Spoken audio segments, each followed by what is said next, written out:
We talk about the lows, right? Yeah, the depresso lows, how much the blows. We do that kind of talk here, but there's an anti-dark to the dark side, one that I'm not so familiar with. But I made a great connection recently with a wonderful human being who has a fascinating story, a fascinating mission.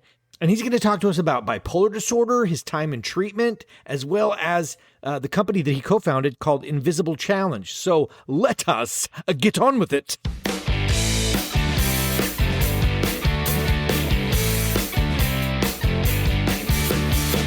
You are listening to ADHD Big Brother, the podcast for adults struggling with their ADHD, their comorbid depression, their anxiety.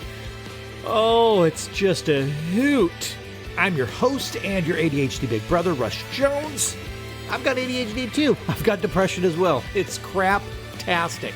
So let's learn some stuff. Let's laugh at some stuff. Let's make some commitments to do some stuff. And ladies and gentlemen, here's some stuff. Welcome to the podcast. It is November. Yay, it's autumn. All right, good holiday season. Let's go.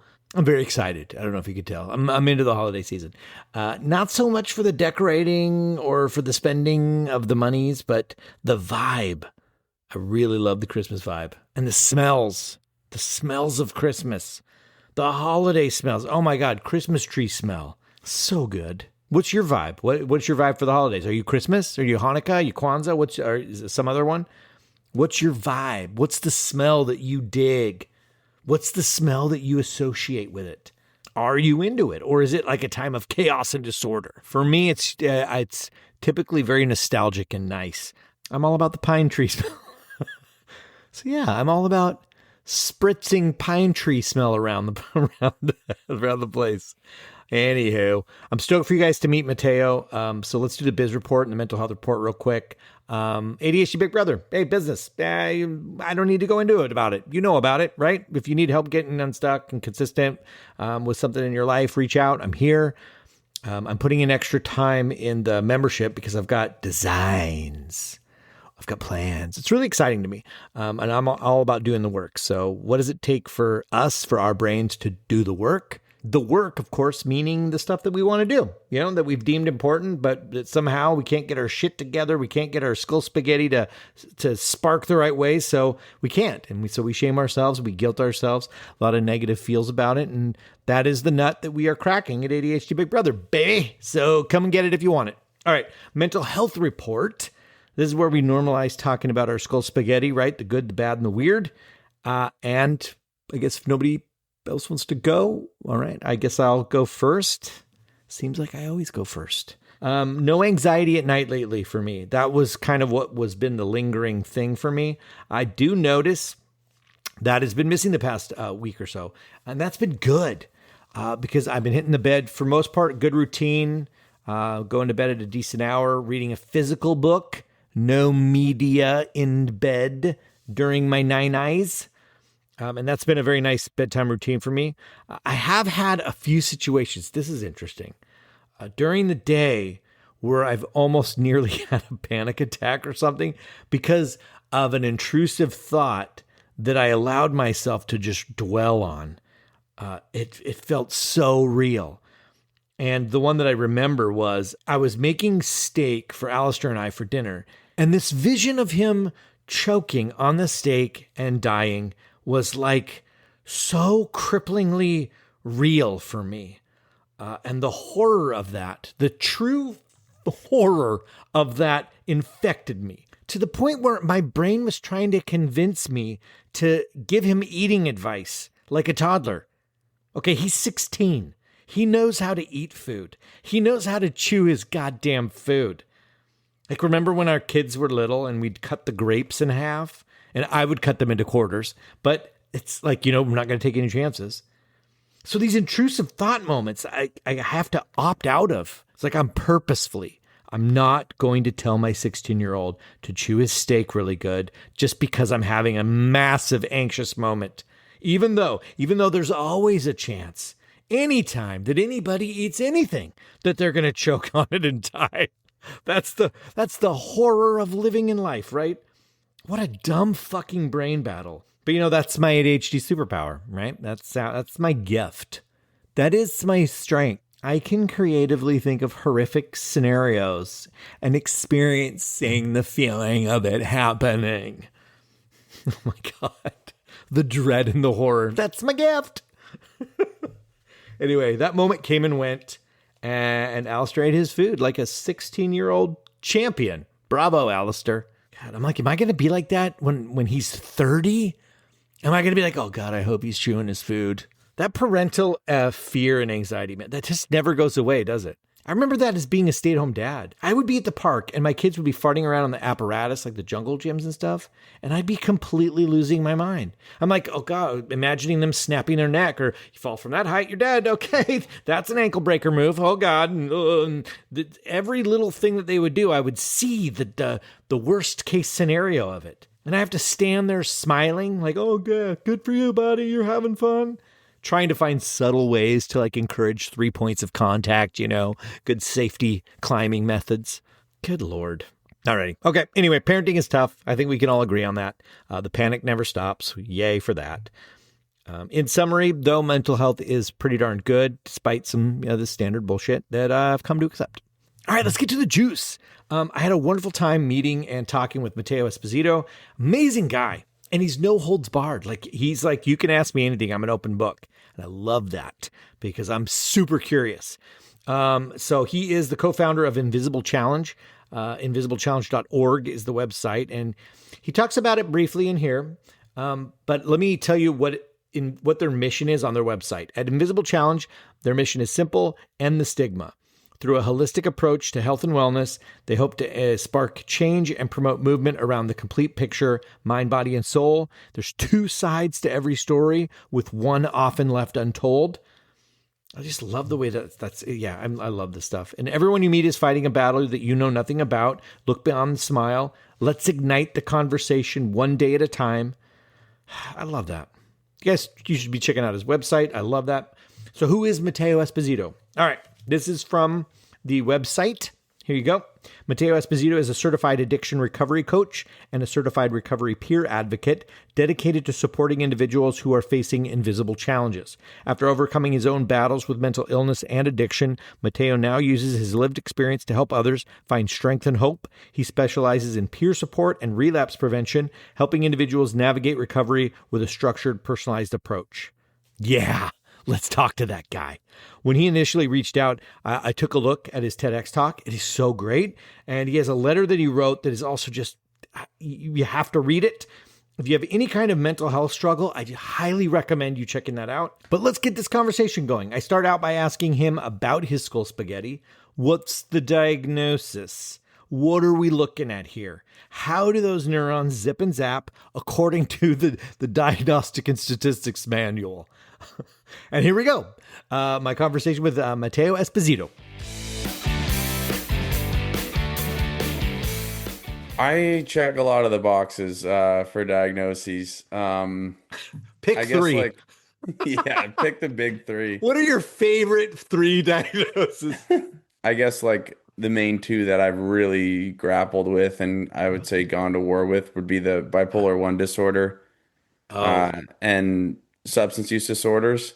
I mean, I check the anxiety boxes and the kind of on the fence OCD. I'm very, very sure I have it. And then there are some specialists who are like, I don't know, this could just be an anxiety thing. And so definitely some OCD, at least tendencies or symptoms. And then ADHD as well. As I think it's interesting, like coming on this podcast, because I think it's, I maybe not downplay it, but I might not give it the time it needs or the like look that it needs of how much it actually affects me day to day. Maybe because of the big ones of bipolar. You got some others? Yeah.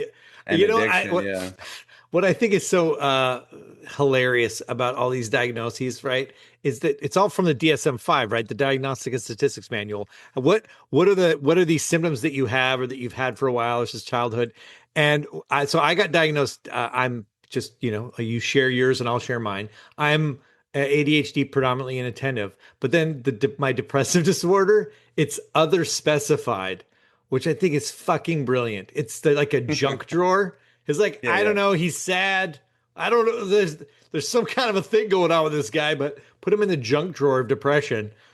It's We're not sure nuts. what this is. Yeah, it's something. I think we have a pill for it. Let me go look in the back room. That's So I'm great. really fascinated. I don't know a lot about bipolar. You said bipolar one, right? Correct, yeah. Yeah, and can you? I know you're not a psychologist or anything, but you are the lived experience, man. You Right. have it. Can you tell us what it is and maybe what the difference is between one and two? So I guess to start with the one versus two piece, Mhm. I guess it's kind of a mosh posh of like a long answer. It's because like I have so many Yeah. memories and traumas and anxieties from it. But Okay. I guess the difference between one and two is the elevated state. So both one and two have the depressive low mood, the lower end of the spectrum. And then there's the high. And in bipolar one disorder, you're with someone, correctly diagnosed with a disorder, they're gonna have bouts of mania, which is the elevated piece of bipolar one disorder. And we can talk a lot about that. But bipolar two disorder technically is not going into full-blown mania. So they're gonna see hypomania, which are kind of the earlier stages, the relatively actually manageable stages, and you are in an elevated state, but it's not completely destructive and unmanageable and just completely unsustainable like mania is. So in some Okay. ways, it's a less severe. The depressive episodes are going to look similar, still have stability, equilibrium in the middle, and then gonna see the kind of less severe of the elevated piece of it. What is the I mean, I think we all know what a depressive episode kind of looks Right. like, right? It's the can you talk a bit about like the mania? Yeah. I watched your TED Talk, which is fucking awesome. The link will be in the show notes. And I Thank you. read your story, which is also people will be able to read it. The link will be in the show notes. But can you describe it? Yeah, it's What is going on there, man? the one thing I just thought of when you said what is going on is like when you're, and as you read in my letter, like when you're in it, at least and when I say you, I kind of am speaking for myself, but like at Yeah. least when I was in it early on, it's so wild because you just don't know. Like you're in this complete ramped up, I guess to define mania in a general sense, it's a state of euphoria, elevated mood, high energy, and a decreased Mhm. need of sleep.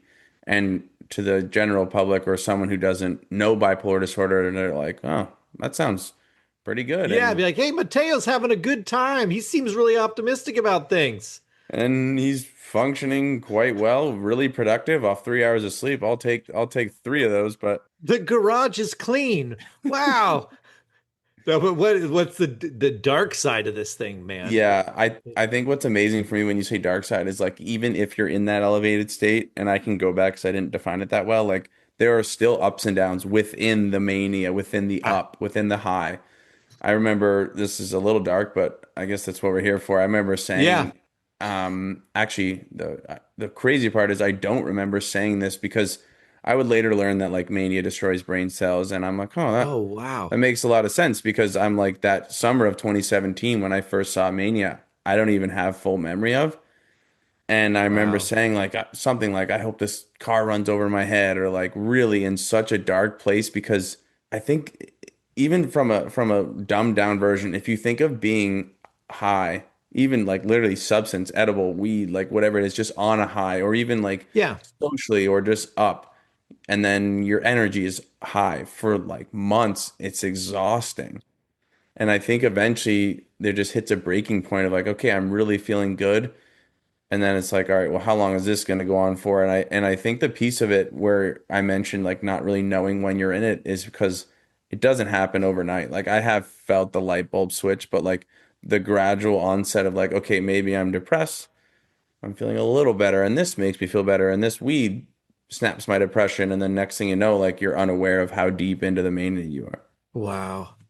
That's intense. And are there the things that pop up into my head are what are the thoughts that come along with it? Like when I think about this some stereotypical thought of like, oh, I think Yeah, I can fly. Is yeah, that what yeah, it yeah. is? Like when you're on drugs and you're like, oh, I can fly, or is it things like I can go gambling and win today, or I'm gonna go sleep with a bunch of prostitutes because I'm feeling Yeah. excited. What are the thoughts that happen in that state? I think it's tough to answer because like it's such a massive spectrum of even my own thoughts, but let alone the Oh, gotcha. Okay. hundreds of thousands or millions, however many people have diagnosed bipolar disorder. But it's more of a feeling. Like my brain absolutely was working differently. Um, but I guess when it first starts, or like what's interesting too, is how many people who have bipolar disorder chase it, chase mania. Oh, Almost everybody I really? know who has bipolar disorder wants the mania, or at least a part of them does, even if they've experienced the destruction of it. And when I say destruction, like I was hospitalized because I was manic. And Uh-huh. one interesting piece, the first specialist I started seeing gave me kind of a checklist to watch out for. And the very first one was decision making. Okay. And the other things that go along with it are the decreased need for sleep, the increased activity and the high energy and increased productivity. But when your decision making gets off and you get really quote unquote manic, that decreased need for sleep and that massive amount of energy, and then you combine the other mental illness like OCD and ADHD, it's just like Yeah. so unmanageable.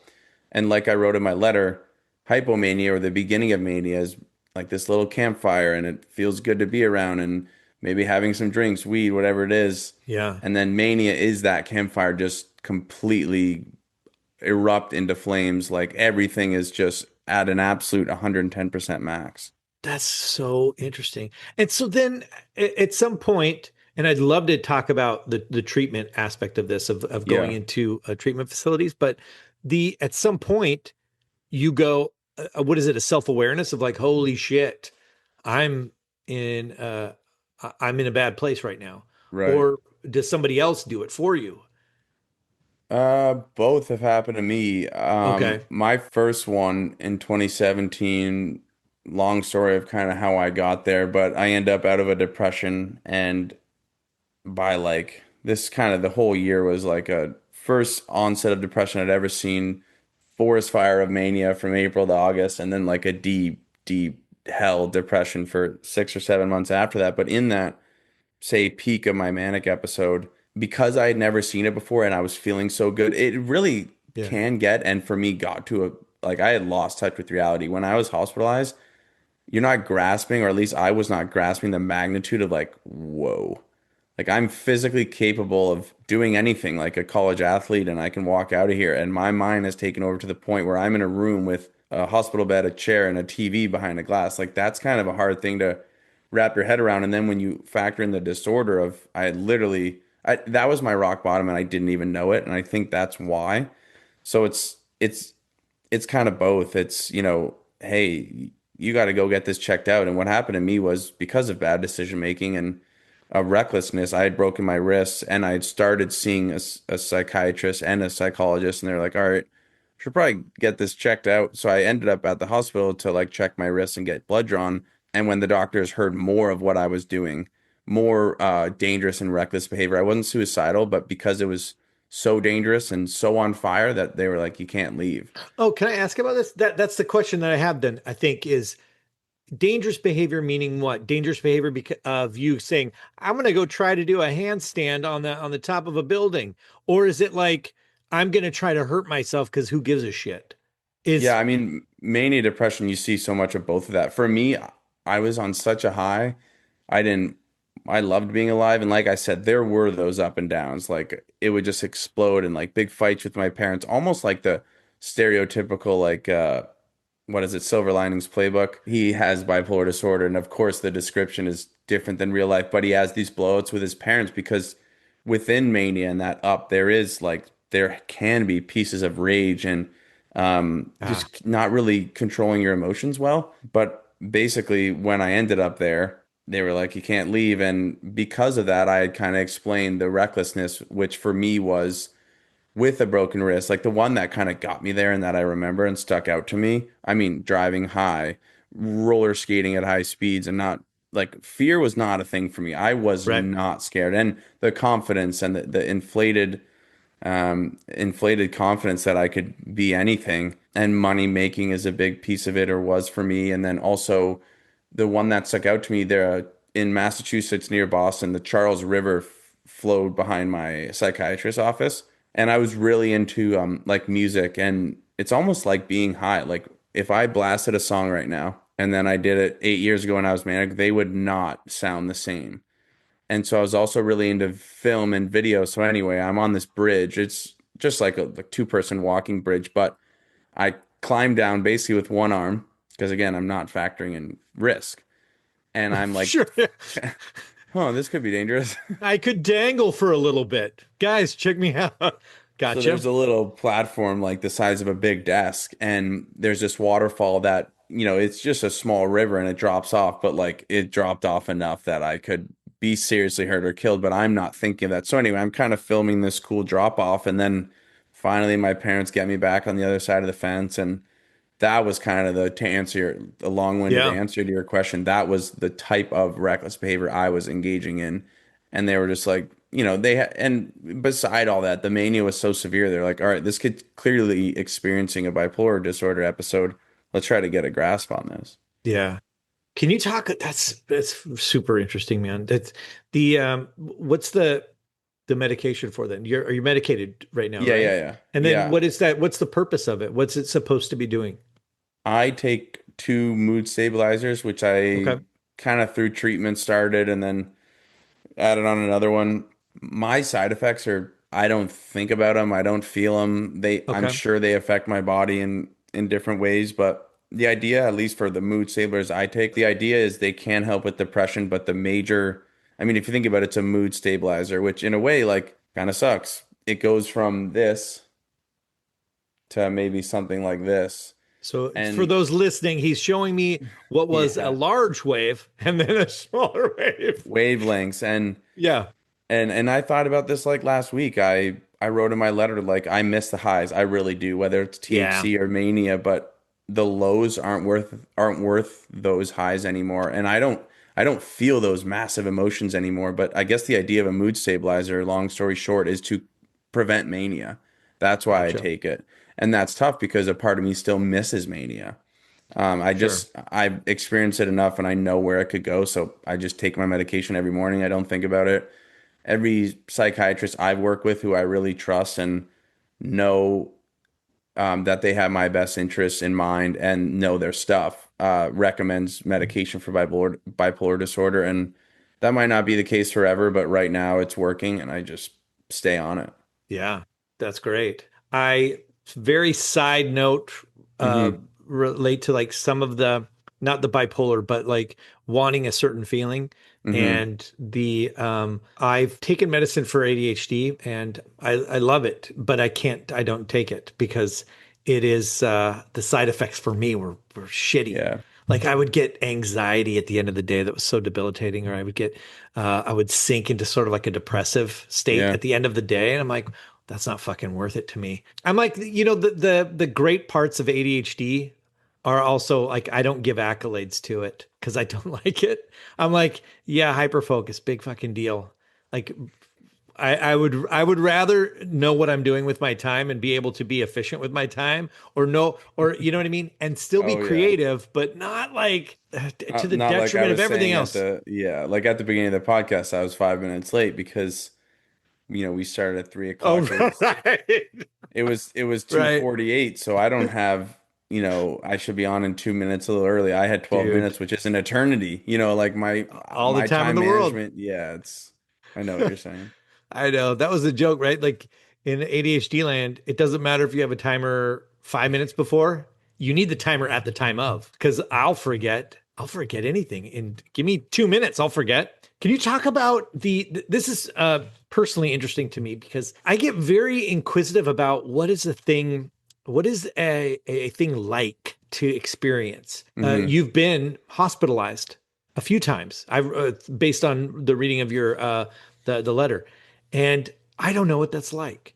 And Yeah. all I have are what do they show us in the movies? Like One Flew Over the Cuckoo's Nest, right? People like in white cells and they give you pills every day. Can you talk about, and maybe this is sort of for some people that aren't going to self hospitalize themselves because of fear of what happens on the other side of that door?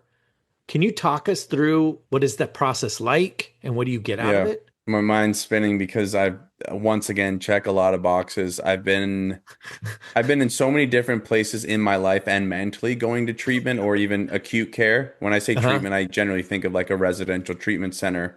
Okay. whether that's substance use, behavioral health, co-occurring, dual diagnosis. There's a level of care in like this field. Like I do addiction recovery coaching and work for a psychologist and any psychiatrist, like level of care or tiers. And I've checked pretty much every tier.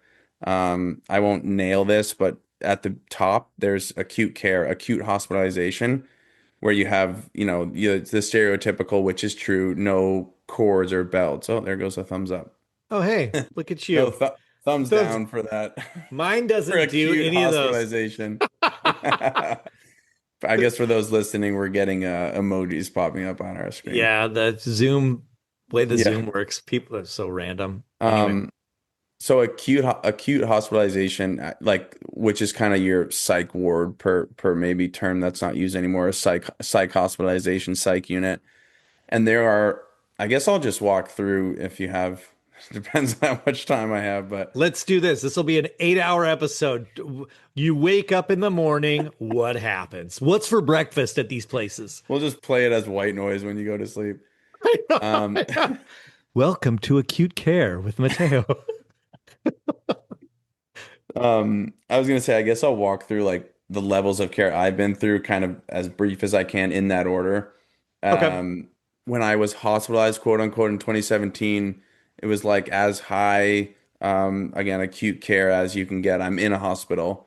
There is obviously a psych unit, so people might be getting surgery or there for whatever other Hmm. disease or just getting a checkup. But there is a psych portion of that hospital, and I was literally put in a room. It would just open both ways to go to the bathroom, and it was a stabilization. So it's keeping people alive for me because I was dangerous enough. They felt I needed to be there. For some reason, I had access to my phone, which wasn't good, but I was literally in a room with a bed, a chair, and a TV behind glass. And like you said, maybe for someone who's considering going, that's not really a place where you have a say. If you're under 18, you can't make the decision to leave. I was in such like I had lost touch with reality, like I said before. So anyway, that's kind of like the highest level of care I've Yep. been in. Okay. After that, I don't know the exact terminology, but I went to a psychiatric, I guess, like unit of a larger hospital that had outpatient services. I was in the quote unquote room at Mass General for 2 nights, 3 days, or whatever, and then I went to this unit where you had a room and you started monitoring medication with obviously being given to you, and you could go outside and it's one step down. And I guess maybe more interesting because that's literally being hospitalized, but is the residential treatment experiences I've had. Yeah. I've been to, like, I kind of view that as a bit more of making a choice and quote unquote rehab, but I've kind of been to the, like we said at the beginning, the big three, The big. where I would say like behavioral health. So that's a lot of like bipolar disorder, keeping people alive, suicidal ideation, like mental illness that you could think of. Hmm. So that was my second one. The first one I went to was the dual diagnosis, and that was kind of a really gratifying and also really challenging experience. So that handled substance use, had 12-step stuff, had people with addiction and the severe mental illness. And then the last is just rehab, a 28-day substance use treatment center. So I had the acute care. I've also had the residential treatment, and I've done all sorts of outpatient services where Yeah. you're living at home going in. And are these the inpatient ones and both of them, the outpatient as well? Are there doctors that you're seeing throughout the day? I mean, I'm just picturing like, what do you do Yeah. all day? You can't Yeah. leave, so what's happening?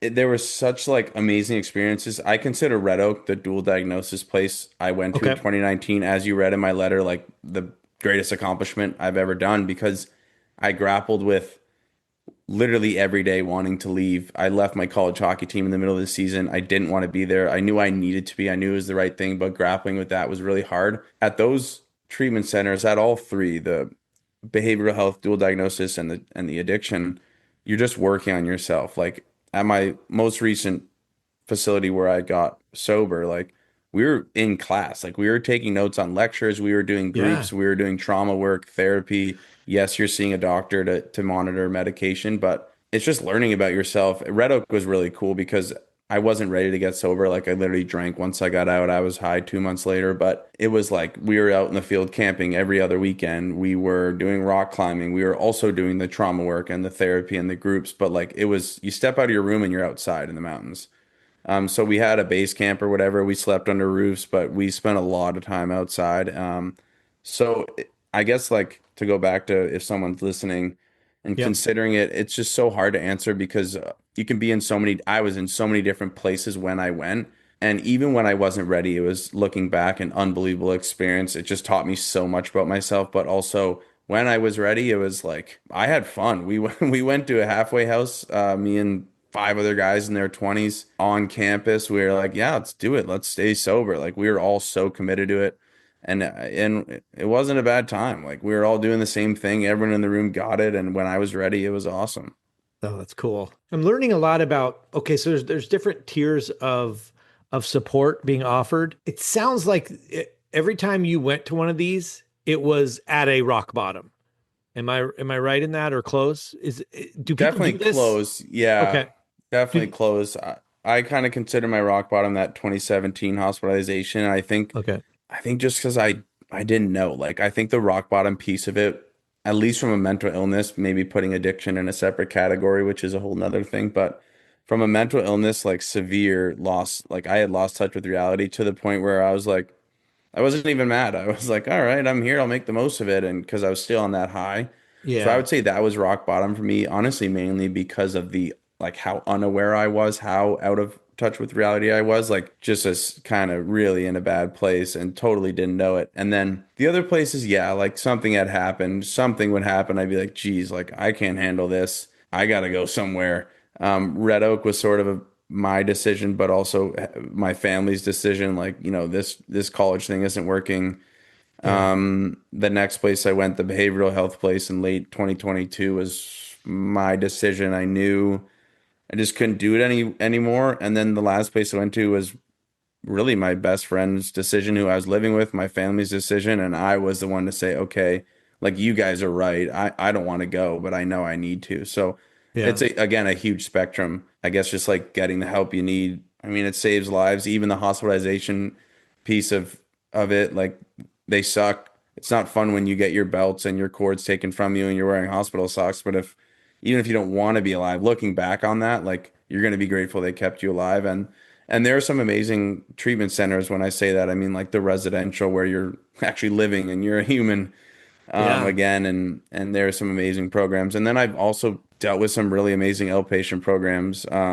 Just keep the work going. You can live at home or whatever it may be, but the group therapy and the counseling have been definitely life changing. Great. I mean, it had to have informed who you are now, right? And doing addiction recovery.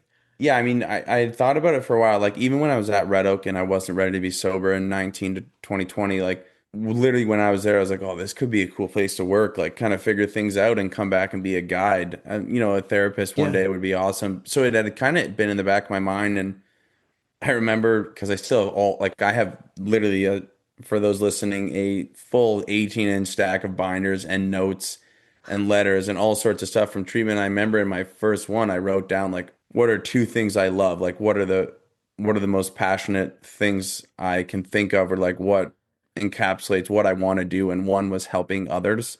I don't know why, Oh, I like love it's that. what I'm about. Like, not to sound Yeah. corny, but when it happens, I get this feeling, whether it's, coaching a kid on the ice or helping someone get sober, there's something about it. So I think that had been instilled for years. And then I just came across this training and they have certifications, and I did however many hours it was to get the certifications to be able to work under the psychology practice that I work under now. But the main thing is the lived experience. So when I'm working with Yeah. someone trying to get sober or coming out of treatment, I have the training and this and the ability to work with them, but I have the lived experience to say, hey, I've sat in that seat, man. I get it.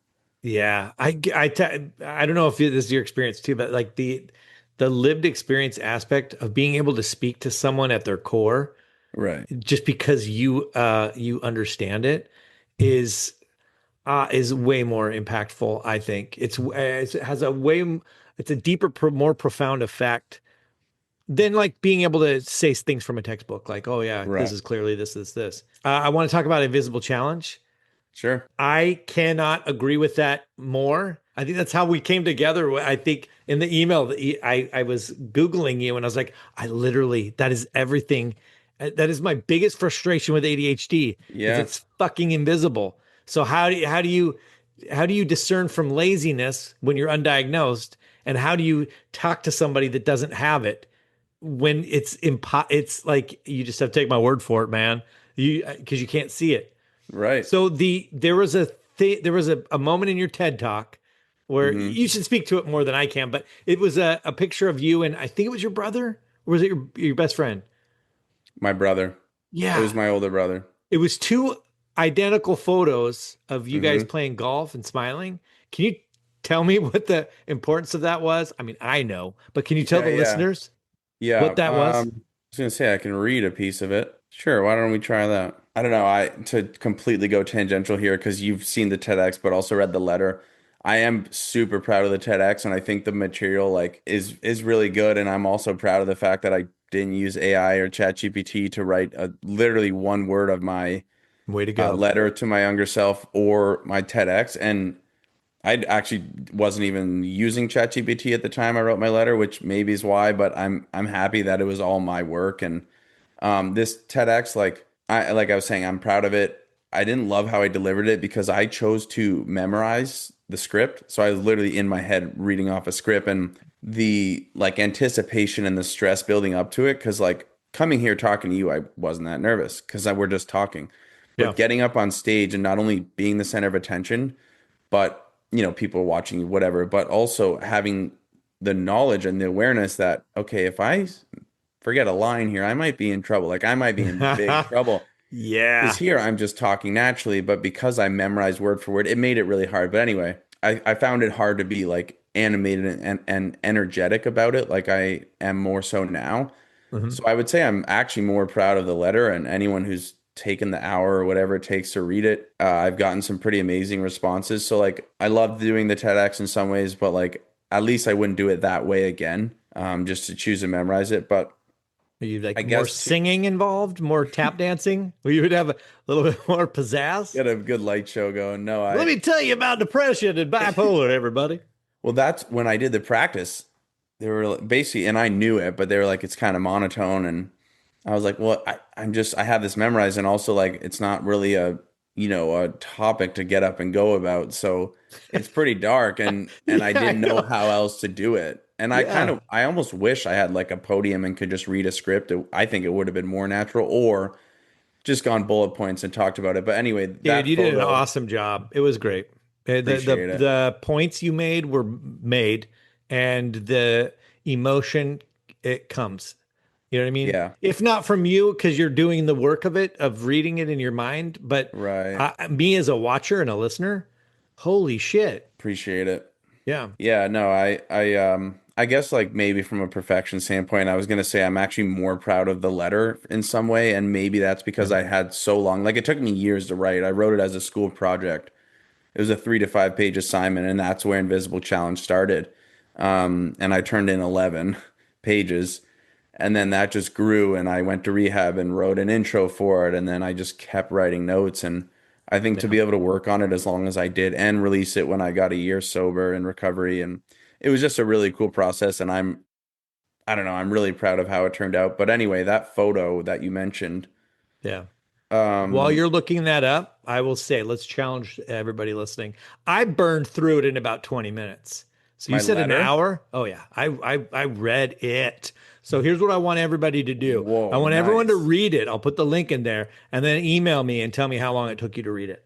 And we'll see who Get a can little word survey for going. word. You can't skim. You have to read it. That is Um, great. That's good to know. I guess it's double space. Maybe Yeah, thanks. I Let's should make it about downplay it a me. little I'm so more. proud of myself for reading your thing in 30 minutes. So let's make it about me.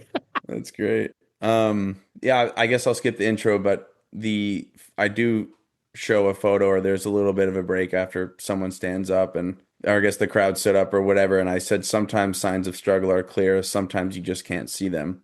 And then I flashed to a photo of my brother and I golfing, like we're just standing there posing for a picture, but there are two photos. One is from October 2022. The next one is from April of 2023. So I said, in one of these photos, I am suffering. It was taken 3 days after I completed a month of inpatient treatment. 12 hours after the picture, I got so high that it caused a psychotic episode. Something inside me said I needed to jump off my balcony. In the other picture, I am 3 days away from 3 months of recovery. Can you tell which one is which? I'm wearing the same shoes, playing the same sport, and standing next to the same person, my older brother Mark. You can see my smile, but can you tell when I was a prisoner of my own brain, a slave to the monster of addiction? Diagnosed mental illness or not, everyone you meet is fighting a battle you know nothing about. Rejection, disappointment, failure, pain, setback, defeat, divorce, the loss of a loved one. Nobody gets through this life unscathed. A lot of these battles you just can't see. Mental illness is one of them. It's an invisible challenge. The day we quit viewing mental illness as a moral failing and shift toward an approach of empathy and compassion is the day that we will begin to save more lives. That's awesome. Yeah, that's a really moving. It chokes me up. The That's a really moving photo because it visually says everything, but Yeah, we you can just interpret nothing, right? I'm such an advocate. Tell us how you feel, right? We should be able to talk about how we feel and not put on the mask of I'm doing great. right. I think that like that little paragraph or whatever some like encapsulates invisible challenge and even the photos like I was gonna say if we put a poll out, which one am I sober? Which one am I suffering? It would probably be about 50-50. Yeah. Yeah. Because you just can't tell. And I think that's the whole point is you don't know what someone's going through. And just meeting them with empathy and where they're at. And eventually, like, I guess, like, the goal, if you were to say, what's the goal of Invisible Challenge, it's to end the stigma. And while I, maybe from a negative standpoint, believe there's never going to be zero stigma around mental health, there's always going to be someone Uh-huh. out there. But if we can make a huge dent in that and ultimately save a life or save 100 lives, whatever it is, and that might sound grandiose, but with talking like this, and letting people know that you can ignite conversation around anything, suicide, addiction. Hey, I want to kill myself. Great. Thanks for telling me. Let's Mhm. tackle that instead of like being so scared, so ashamed of telling anyone, then your Yeah. brain just spirals. And that's, I mean, it might sound dark, but in my experience, and I've lost people, like that's when people die, when they don't think they can tell anyone. Yeah, and then it's too late, right? Then it's Right. like you've suffered for too long. So can you talk a little bit? I mean, we touched on Invisible Challenge. This is the company that you're building. It's the Yep. brand that you're building. Can you Yep. talk about its the revisit the core message there and what you're doing? Yeah, I think one interesting piece, like the when you said the core message, like I think that's what it's about. We do have apparel, like I'm I see sporting it. sporting a hoodie right now and You got have good some hat. merch. Yeah, like that is one concrete thing that it does. We have an event next month, partnered Cool. with a film called Shattered Ice at my old school at Wesleyan. We have jerseys for the guys with our word mark on it for their 3 o'clock game for alumni weekend, so a lot of guys will be there. So there are Cool. pieces of it, but it's I would say it's more of an idea. It's more of a mission. It's an initiative, and while the concrete what is it is still being worked out, I think like that holistic approach, the idea that we've kind of come up with a saying or idiom or whatever it is that it only takes one spark to light a fire, and Hmm. this icon we have here, the N in invisible, kind of represents that spark, like igniting that conversation and eventually can save a life. And then the mirrored, if anyone who can't see, invisible challenge, the visible piece of invisible is mirrored into a basically the same color as the actual shirt, kind of signifying not only is it invisible, is this challenge, can you see it, but also that represents that there are two sides to every story. And maybe Hmm. the first side is okay, you see this smile, you see this guy at a bar and he's hanging out, he's social, and then he goes home and for the rest of the week sleeps until 2 o'clock because he's depressed or he just lost his brother, or whatever it is. It doesn't have to be a mental illness, but just showing that there just about every time is a second side to someone's story and bringing light to that and just bringing open dialogue is kind of the whole mission. That's phenomenal. Way to go, man. And how can we support you? What can we do to support the mission, support the initiative? Yeah, I think like you said, putting in the show notes like our website and our Instagram, and a Yeah. lot of it is in the works, but just keeping an eye out. Like we do have merch on the website, which would be awesome, ready to roll. A lot of it, definitely a lot of work to do on our end. Like we have an Instagram Invisible Challenge. That's the username. Definitely a lot of work to do on there, but we have a social media presence, and I guess like the TEDx I have is still up, the letter I have is still up. So really just get on the website invisiblechallenege.org, and still a lot of work to do, but if you can just keep us in your mind and bookmark the page, there's going to be some good stuff coming. Yeah, awesome, dude. Thank you so much, Mateo, for being here. I love the thing that sparks in me is that you're a helper. You've a discovered helper. Helpers are the best. I cannot speak highly enough. You've been through a shitload of pain, and now hopefully other people suffer less because of you. And I love that. So thank you for being here.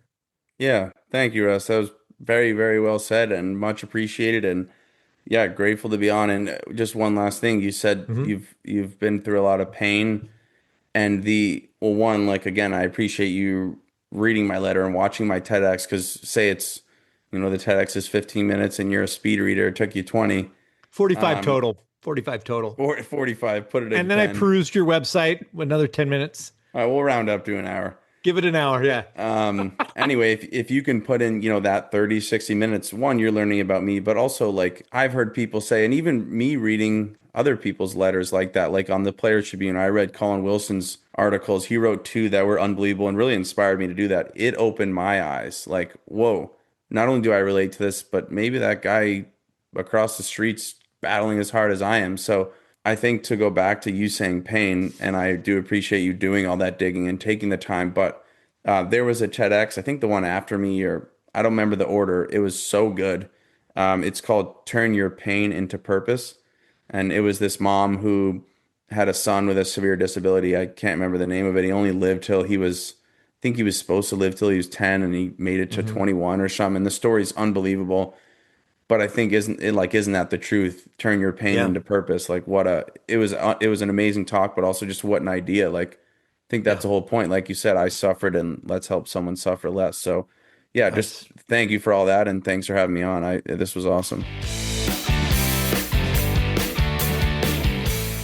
I'm really glad I got to meet this guy. I already ordered my merch. What are you guys going to get? I got a hat. I like the dark gray one. That's the one I'm going for. Probably get the hoodie when that comes out. If you want to support Matteo and the cause, head over to invisiblechallenege.org, and you can find everything you need over there. And remember to head into the show notes to explore the links. We got the links to his TED Talk, the letter, the website. Clickety clack away, folks. And with that, I hope you guys have a fantastic week, and I shall talk to you later.